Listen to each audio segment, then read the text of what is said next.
નમસ્કાર વિદ્યાર્થી મિત્રો, આપ સૌનું ફરી એકવાર સ્વાગત છે. મિત્રો, આપણે ચોથા ચેપ્ટરની ચર્ચા કરી રહ્યા છીએ અને 12મા ધોરણના ઇકોનોમિક્સમાં. બરાબર, કયું ચેપ્ટર છે? ચોથું ચેપ્ટર. શું નામ છે? બેન્કિંગ અને નાણાકીય નીતિ. આ મુદ્દા અંતર્ગત આ ચેપ્ટર અંતર્ગત આપણે વેપારી બેંકોની વ્યાખ્યા ગયા લેક્ચરની અંદર સમજ્યા હતા કે 1949ની બેન્કિંગ કંપની ધારા પ્રમાણે વેપારી બેંક એક એવી સંસ્થા છે જે દેશમાં રોકાણ વધારવાના હેતુથી પ્રજાની થાપણો સ્વીકારે છે, બરાબર ને, જરૂર પડે ત્યારે પાછા આપે છે અને ઉપાડ થઈ શકે તો કે ચેક, ડ્રાફ્ટ અને પે ઓર્ડર દ્વારા આપણે શું કરી શકીએ? ઉપાડ કરી શકીએ. આ ઉપરાંત બેંક એ ધંધાદારી સંસ્થા છે, નફા માટે કાર્ય કરે છે, પ્રજાના પૈસાની હેરફેર કરીને નફો કમાય છે. આવી બધી વાત આપણે ગયા લેક્ચરની અંદર કરી હતી. એ સિવાય આપણે એવું સમજ્યા હતા કે ભાઈ આપણે વેપારી બેંકના કાર્યો સમજવાના છે. શું સમજવાનું છે? વેપારી બેંકના કાર્યો. એમાં વેપારી બેંકના મુખ્ય બે કાર્યો, એક મુખ્ય કાર્ય અને બીજું ગૌણ કાર્ય. તો મુખ્ય કાર્યની વાત આપણે ગયા લેક્ચરમાં ખાલી મેં તમને મુદ્દા લખ્યા હતા કે મુખ્ય કાર્યની અંદર તમને 5 કાર્યો છે. પહેલું કયું કીધું છે? તો કે થાપણો સ્વીકારવી. બીજું તો કે ધિરાણની સગવડ પૂરી પાડવી, ઉપાડ અને ચૂકવણીની સગવડતાઓ, શાક સર્જનની સગવડતાઓ, અને છેલ્લું કીધું છે કે આંતર બેન્કિંગ વ્યવહારો કરવા. આ બધા જ વ્યવહારો દ્વારા આપણે વેપારી બેંકના મુખ્ય કાર્યોને સમજીએ. તો કીધું છે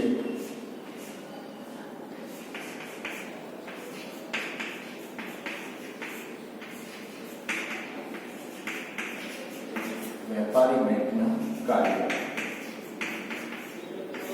કયા કાર્યો? મુખ્ય કાર્ય. બરાબર. તો વેપારી બેંકના કાર્યોમાં બે વિભાગ પડે છે, મુખ્ય કાર્ય અને ગૌણ કાર્ય. એમાંથી કયો?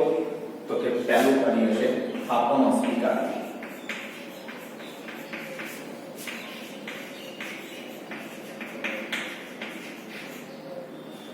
થાપણો છે ને એના કુલ 4 પ્રકાર પડે છે. કેટલા? 4 પ્રકાર. બરાબર. આમ થાપણો 3 પ્રકારની હોય છે. એમસીક્યુમાં પૂછાય તો થાપણો કેટલી હોય છે? 3 પ્રકારની. ખાતાના પ્રકાર કહેતો 4. બરાબર. થાપણો કેટલી છે? 3 પ્રકારની અને ખાતાના પ્રકાર કહેતો 4. ક્લિયર? ચાલો, તેમાં પહેલું કીધું છે થાપણો સ્વીકારી. થાપણો એટલે શું? તો કે પ્રજા એટલે કે લોકો એટલે કે હું અને તમે બધા આપણી પાસે રહેલા પૈસા જે આપણે બેંકમાં જમા કરાવવા માટે જઈએ છીએ અને શું કહેવાય? થાપણો કહેવાય. તો કે થાપણોના 4 પ્રકાર એટલે સમજવા માટે કહું છું. બાકી થાપણોના કેટલા પ્રકાર? 3. જો કન્ફ્યુઝ ન થતા, ખાતાના 4 પ્રકાર અને થાપણોના 3 પ્રકાર. આ તમારી ટેક્સ્ટ બુકના આધારે કહું છું કે થાપણો મુખ્યત્વે કેટલા પ્રકારની હોય? 3 પ્રકારની હોય અને ખાતા 4 પ્રકારના. બરાબર. પહેલું કીધું છે તો કે પ્રજા પાસે રહેલી બચતોને બેંક સ્વીકારે છે અને તેને થાપણના સ્વરૂપે સાચવે છે. વળી પ્રજાની બચતો પોતાની પાસે રાખે એટલે તમને વ્યાજ ચૂકવે છે. બીજા શબ્દોમાં કહીએ તો થાપણોના સ્વરૂપે પ્રજા બેંકને ધિરાણ આપે છે. આપણે બેંકને શું આપીએ છીએ? લોન આપીએ છીએ અને તેના બદલામાં આપણે બેંક પાસેથી વ્યાજ મેળવીએ છીએ. થાપણો મુખ્યત્વે 3 પ્રકારની હોય, આમ 4 પ્રકારની. એમાં પહેલી બીજી ચાલુ ખાતાની થાપણો.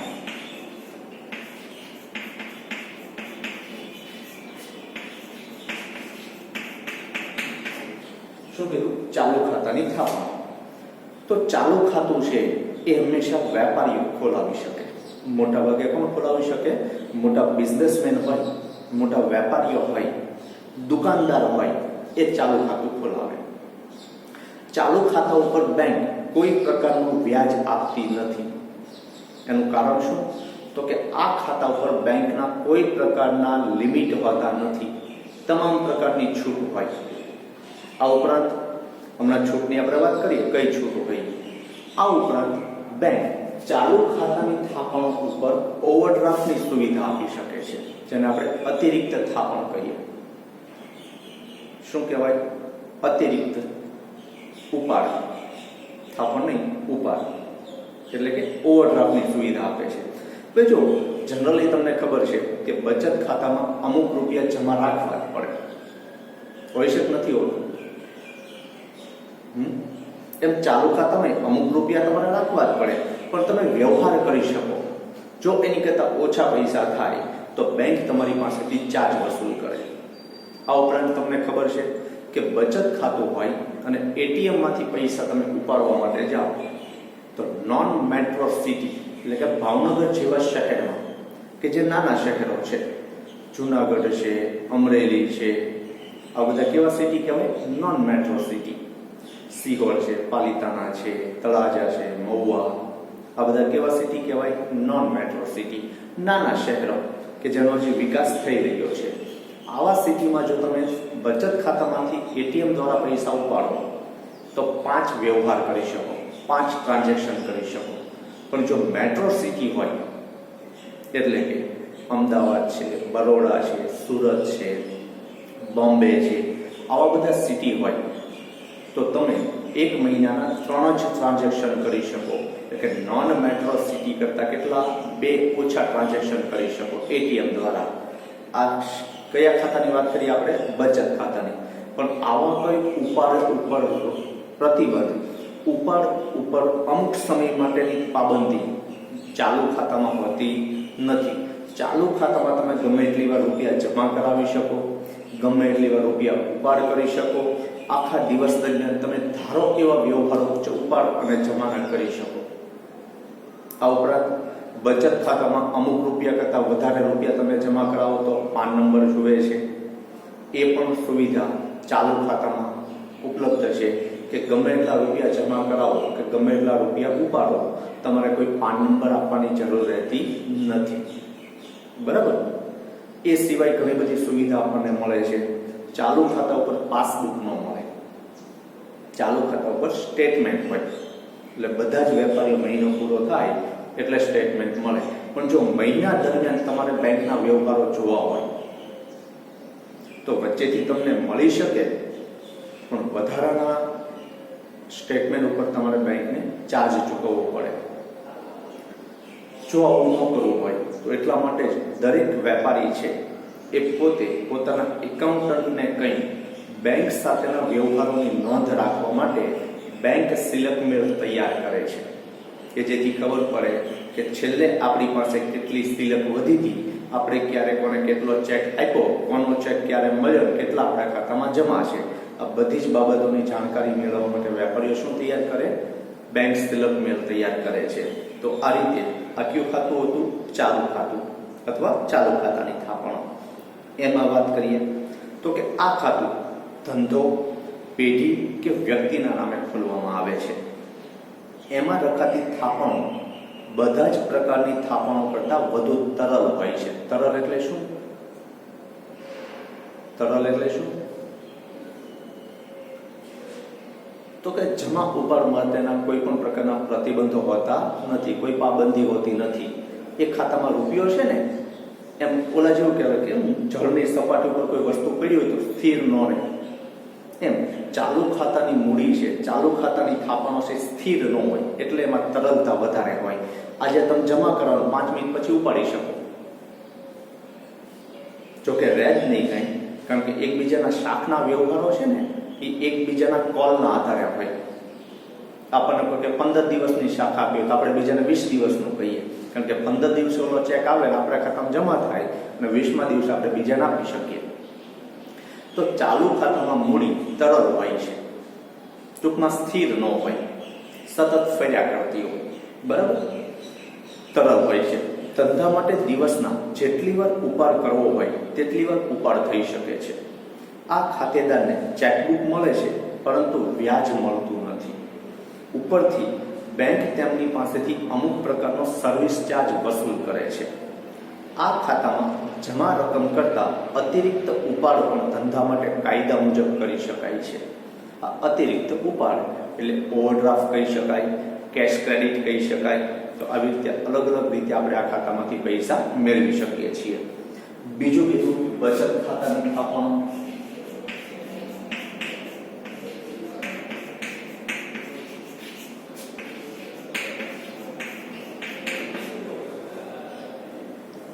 સામાન્ય માનવી એટલે કે હું ને તમે જે ખાતું ખોલાવીએ એને શું કહેવાય? બચત ખાતા.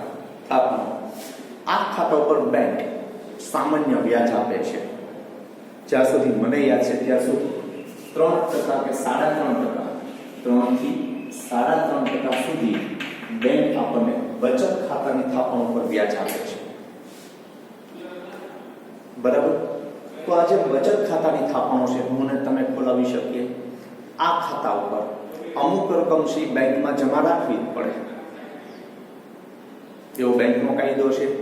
અમુક રકમ કરતાં વધારે તમે મહિનામાં ઉપાડી ન શકો, અને જો ઉપાડો તો બેંક તમારી પાસેથી એક્સ્ટ્રા ચાર્જ વસૂલ કરે છે, અથવા તો ઉપાડની પરમિશન જ ન આપે. એટલે બચત ખાતા ઉપર જમા અને ઉપાડ અંગેના વ્યવહારો ઉપર અમુક પ્રકારના પ્રતિબંધો મૂકવામાં આવેલા હોય છે કે મહિનામાં અમુક જ ટ્રાન્ઝેક્શન કરી શકાય, અમુક જ રૂપિયા ઉપાડી શકાય.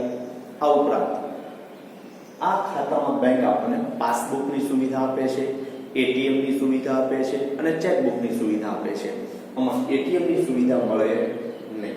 બરાબર. એમાં વાત કરીએ તો કે આ ખાતામાં વ્યક્તિઓ પોતાની ટૂંકા ગાળા માટેની બચતો રાખે છે. ટૂંકા ગાળાની એટલે શું?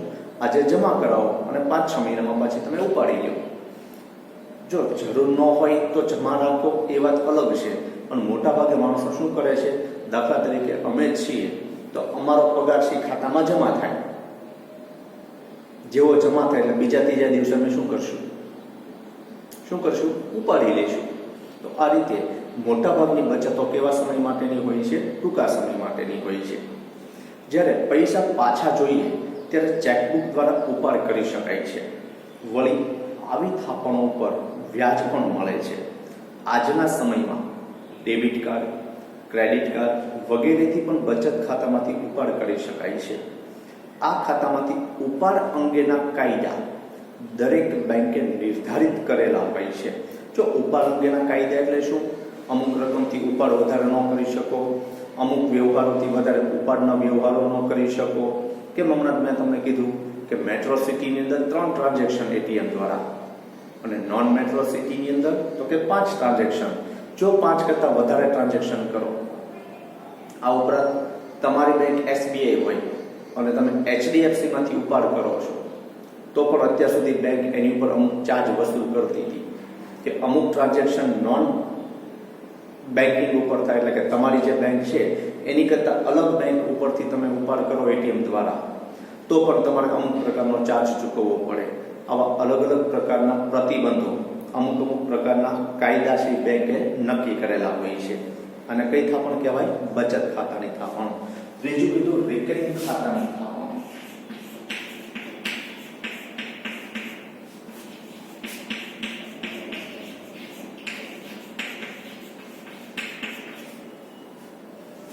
રિકરિંગ ખાતાની થાપણ મોટા ભાગે આની કરતા વધારે વ્યાજ હોય. કોની કરતા? તો કે 4% આસપાસ, 4%થી વધુ, પણ 5%ની મર્યાદા. 4%થી વધુ વ્યાજ મળે પણ કેટલાની મર્યાદા? 5%ની અંદર. મોટા ભાગે અત્યારે રિકરિંગ ખાતાનું છે તો પહેલા તો આપણને એમ થાય કે રિકરિંગ ખાતું એટલે શું? તો આપણે કોઈ કામ માટે પૈસા જોતા હોય અને એ પૈસા જે તે સમયે આપણે એક સાથે એકઠા ન કરી શકતા હોઈએ, આપણાથી બચત ન થતી હોય તો કટકે એ પૈસા બચત કરવા માટેની સ્કીમ એટલે રિકરિંગ ખાતું. આને હપ્તા સિસ્ટમ પણ કહેવામાં આવે છે, બચત માટેના હપ્તા. તમારે બેંકમાં રિકરિંગ ખાતું ખોલાવવું હોય તો નક્કી કરેલા સમયે, દાખલા તરીકે 1 મહિને, 3 મહિને, 6 મહિને, એ રીતે જે કંઈ તમે સમયગાળો નક્કી કર્યો હોય, રોજના નક્કી કર્યો હોય તો રોજના પણ હોય, અઠવાડિયાના નક્કી કર્યો હોય તો અઠવાડિયાના પણ હોય, જે રીતે તમે નક્કી કર્યો હોય એ રીતે. અને નક્કી કરેલો હપ્તો એ તમારે બેંકમાં જમા કરાવવો પડે, એ તમારા રિકરિંગ ખાતામાં જમા થાય. અને અત્યારે આ સુવિધા મોટાભાગે બેંકો ઓનલાઈન પણ આપે છે. તમારે બેંકે જવાની જરૂર નથી. તમારા બચત ખાતામાંથી તમે ઓટોમેટિક રિકરિંગ ખાતું છે એ ખોલાવી શકો છો. સમજાય છે મારી વાત? તો આ રીતે રિકરિંગ ખાતું એટલે શું? તો કે હપ્તેથી જે રૂપિયા જમા કરાવવામાં આવે એ ખાતું એટલે રિકરિંગ ખાતું. આમાં નક્કી કરેલા સમયે અગાઉથી નક્કી હોય કે ભાઈ આ તારીખે આપણે હપ્તો જમા કરાવવાનો છે, બરાબર? એટલે નક્કી કરેલા સમયગાળા દરમિયાન, નક્કી કરેલી તારીખે, નક્કી કરેલા સમય સુધી જે હપ્તેથી રૂપિયા જમા કરાવવામાં આવે એને રિકરિંગ ખાતું કહે છે. રિકરિંગ ખાતા ઉપર બચત ખાતા કરતાં વધારે વ્યાજ હોય. અને સાથે સાથે તો કે બચત ખાતા કરતાં વધારે વ્યાજ હોય, પરંતુ અહીંયા એક મુશ્કેલી એ છે કે માની લો કે તમારે હપ્તો 10 તારીખે જમા કરવાનો, દર મહિને કઈ તારીખે? 10 તારીખે. અને એ સમયે તમારા ખાતામાં પૈસા નથી અથવા તમે હપ્તો નથી જમા કરાવી શક્યા, તો તમારે આ તારીખ સિવાય જેટલી તારીખ મોડી ભરો એટલા દિવસનું ક્યાં તો વ્યાજ ઓછું મળે, અને કાં તો તમારે કેટલી તારીખ સુધીનું, એટલા દિવસ સુધીનું વ્યાજ વધારે જમા કરાવવું પડે. એટલે માની લો કે 10 તારીખે 5000 નો હપ્તો હોય. કેટલાનો હપ્તો છે? 5000 નો. એની બદલે 10 તારીખને બદલે તમે 15 તારીખે ભરો છો.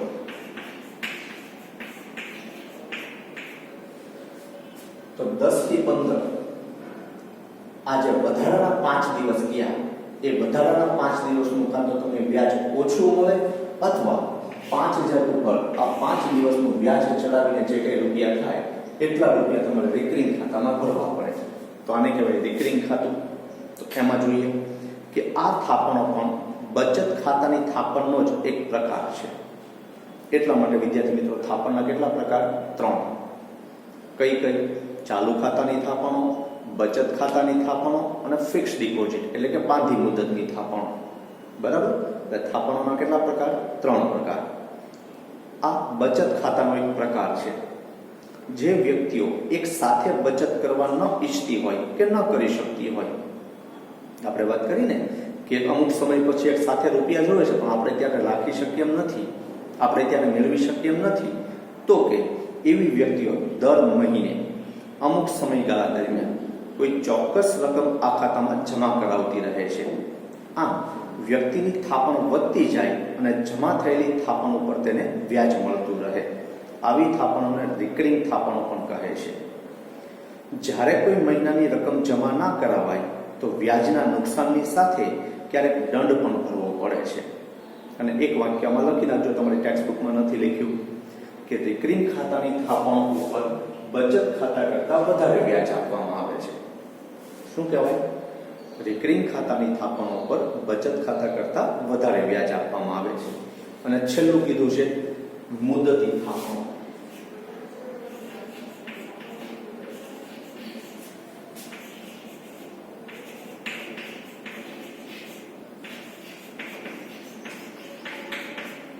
બાંધી મુદતની થાપણો, આપણી ભાષામાં એફડી, ફિક્સ ડિપોઝિટ. આની ઉપર બેંક સૌથી વધારે વ્યાજ ચૂકવે છે. એમસીક્યુ માટે યાદ રાખજો કે કઈ થાપણ ઉપર બેંક સૌથી વધારે વ્યાજ ચૂકવે? તો કે બાંધી મુદતની થાપણ ઉપર બેંક સૌથી વધારે વ્યાજ ચૂકવે છે. ફિક્સ ડિપોઝિટ ઉપર બેંક સૌથી વધારે વ્યાજ ચૂકવે છે. એનું કારણ શું? તો કે રિકરિંગ ખાતામાં હપ્તે હપ્તે રૂપિયા જમા થાય છે, જ્યારે અહીંયા એક સાથે શરૂઆતથી જ તમે પૈસા મૂકી દો છો. મને મારે 50000 જોવે છે, પણ 50000 ને હું 10 મહિના માટે 5-5000 ના હપ્તા કરી નાખું તો શું કહેવાય? રિકરિંગ ખાતું. એ મને ક્યારે 50000 પૂરા થશે? 10 મહિના પછી. સમજે છે મારી વાત? પણ હાલના તબક્કે જ મારી પાસે 50000 છે અને એ મારે મૂકવા છે, તો કઈ મુદતમાં મૂકી શકું? બાંધી મુદતની થાપણમાં. જ્યારે પૈસા નથી અને હપ્તે હપ્તે ભેગા કરવા છે તો રિકરિંગ ખાતું. અને આપણી પાસે પૈસા છે અને વ્યાજ વધારે મેળવવું છે તો કયું ખાતું? બાંધી મુદતનું ખાતું. તો બાંધી મુદતના ખાતાની અંદર બેંક સૌથી વધારે વ્યાજ ચૂકવે છે. એમાં વાત કરીએ તો કે આ થાપણો ચોક્કસ મુદત માટે મૂકવામાં આવે છે. શું કીધું?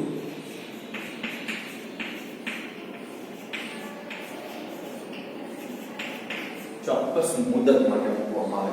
દાખલા તરીકે 1 વર્ષ, 5 વર્ષ, 10 વર્ષ અથવા ક્યારેક ડબલમાં પણ મૂકવામાં આવે. પહેલા મૂકાતી, અત્યારે તો ડબલ કેટલા વર્ષે થાય છે ખબર નથી. પહેલા તો 7 વર્ષ તમે બાંધી મુદતમાં મૂકી ગયો અને 7 વર્ષ પછી લેવા જાઓ એટલે ડબલ રૂપિયા મળે. દાખલા તરીકે આજે 50,000 મૂકો અને 7 વર્ષ પછી લેવા જાઓ કેટલા મળે તો મને કમેન્ટ બોક્સમાં લખજો. 7 વર્ષ પછી પહેલા કેટલા મળતા? ડબલ મળતા. હવે લગભગ 1.5 મળે છે પણ ડબલ તો નથી મળતા. બરાબર? તો એમાં ચોક્કસ મુદત માટે મૂકવામાં આવે છે. આ થાપણ ઉપર બેંક સૌથી વધુ વ્યાજ ચૂકવે છે. જ્યારે લાંબા ગાળા માટે વ્યક્તિ બચત કરવા ઈચ્છતી હોય ત્યારે આવી થાપણો રાખે છે અને જરૂર પડે આની ઉપર ઓવરડ્રાફ્ટ પણ મેળવી શકાય છે. એટલે કે આ બાંધી મુદત છે એ નેગોશિયેબલ ઇન્સ્ટ્રુમેન્ટ છે.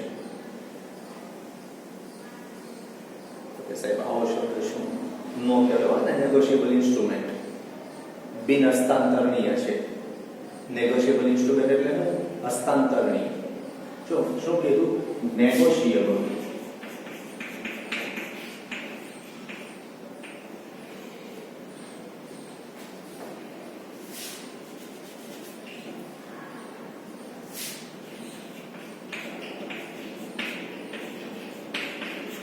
નેગોશિયેબલ એટલે હસ્તાંતરણીય. એક હાથમાંથી બીજા હાથમાં તમે આપી શકો. આને આપી શકાય? ન આપી શકાય. કારણ કે જેનું નામ બાંધી મુદતની થાપણમાં લખ્યું હોય એને જ એ રૂપિયા મળે. હા, પછી કોઈ બીજા સંજોગો ઊભા થાય તમે એના વારસદારને ચૂકવો એ વાત અલગ છે. બરાબર? એટલે બાંધી મુદતની થાપણ કેવી છે? નોન નેગોશિયેબલ છે. નેગોશિયેબલ એટલે હસ્તાંતરણ કરી શકાય. નેગોશિયેબલ નથી એનો મતલબ શું થયો? હસ્તાંતરણ ન કરી શકાય. બરાબર? તો બાંધી મુદતની થાપણ ઉપર તમને શું મળે છે? અતિરિક્ત ઉપાડ એટલે ઓવરડ્રાફ્ટની સુવિધા મળે છે. એનું કારણ શું? તો કે આ પૈસા ફિક્સ છે. શું છે? ફિક્સ છે. ત્યાં સુધી જો લોનની સુવિધા મળે, એફડી તમે બેંકમાં ગીરવે મૂકી દો અને એની ઉપર તમે લોન લઈ શકો છો. અને આ એફડી ઉપર લોન લેવાનો એક ફાયદો એ પણ છે કે હપ્તા ન ભરો તો પણ ચાલે. કેમ કે બેંકને ખબર જ છે કે એફડી અમારી પાસે જ પડી છે એટલે તમે જેટલા હપ્તા નથી ભરતા એટલું વ્યાજ તમારે બેંકને વધારે આપવું પડે. તો આ હતી આપણી 4 થાપણો. કઈ કઈ કીધી? ચાલુ ખાતાની થાપણો, બચત ખાતાની થાપણો, બાંધી મુદતની થાપણો. સૌથી વધુ વ્યાજ